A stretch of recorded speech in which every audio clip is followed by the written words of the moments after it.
భారత రాజ్యాంగ నిర్మాత డాక్టర్ బిఆర్ అంబేద్కర్ 134వ జయంతిని పురస్కరించుకుని రంగారెడ్డి జిల్లా బడంగపేట మున్సిపల్ కార్పొరేషన్ పరిధిలోని ఆల్మాస్గూడ చౌరస్తాలో ఉన్న అంబేద్కర్ విగ్రహానికి కాంగ్రెస్ పార్టీ సీనియర్ నాయకుడు కంటెస్టెడ్ కార్పొరేటర్ నవారు మల్లారెడ్డి పూలమాలలు వేసి ఘనంగా నివాళులర్పించారు. ఈ సందర్భంగా వారు మాట్లాడుతూ భారతదేశ సమాజం కోసం ఆనాడు కాంగ్రెస్ ప్రభుత్వం హయాంలో రాజ్యాంగం రూపుదిద్దుకుందని అన్నారు.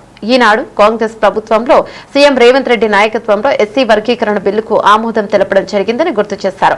ఆనాటి నుండి ఈనాటి వరకు కాంగ్రెస్ ప్రభుత్వం పేద ప్రజలకు అండగా నిలుస్తూ వస్తుందని హర్షం వ్యక్తం చేశారు.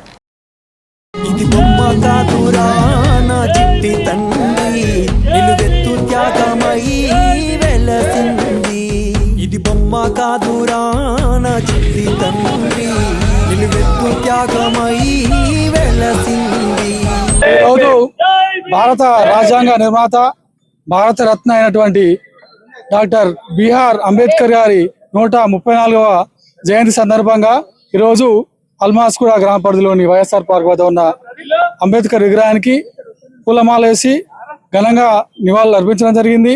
ముఖ్యంగా భారతరత్న అయినటువంటి బాబా సాహెబ్ అంబేద్కర్ గారు అతను సమాజం కోసం ఎన్నో రకాలుగా కృషి చేశాడు. అదేవిధంగా అతను మేధావి కాబట్టి అతనికి భారత రాజ్యాంగం నిర్మించే అవకాశం ఇచ్చింది కాంగ్రెస్ పార్టీ, ముఖ్యంగా మొదటి ప్రధానమంత్రి అయినటువంటి జవహర్లాల్ నెహ్రూ గారు.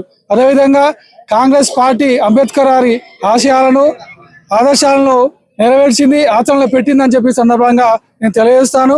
అదేవిధంగా ఈ మధ్యకాలంలో మనం చూస్తే ఎన్నో ఏళ్లుగా ఈ ఎస్సీ వర్గీకరణ కోసం పోరాటం చేస్తున్న మందకృష్ణ మాదయ్య గారు, అతని నాయకత్వంలో మాదిగ సోదరులు ఎన్నో ఏళ్లుగా మాకు ఎస్సీ వర్గీకరణ చేయాలని చెప్పి పోరాటం చేస్తున్న విషయాన్ని గమనించిన మా నాయకుడు తెలంగాణ రాష్ట్ర ముఖ్యమంత్రి రేవంత్ రెడ్డి గారి నాయకత్వంలో కాంగ్రెస్ ప్రభుత్వం మాదిగ సోదరుల కళ నెరవేర్చిందని చెప్పి ఈ సందర్భంగా కాంగ్రెస్ తరఫున నేను తెలియజేస్తున్నాను. రాబో రోజుల్లో అంబేద్కర్ గారి ఆదర్శాలను ముందుకు తీసుకుపోయేది కాంగ్రెస్ పార్టీ అని చెప్పి ఈ సందర్భంగా తెలియజేస్తున్నాను. ఈ వీడియో మీకు నచ్చితే లైక్ చేయండి, షేర్ చేయండి, మా ఛానల్ ని సబ్స్క్రైబ్ చేయండి.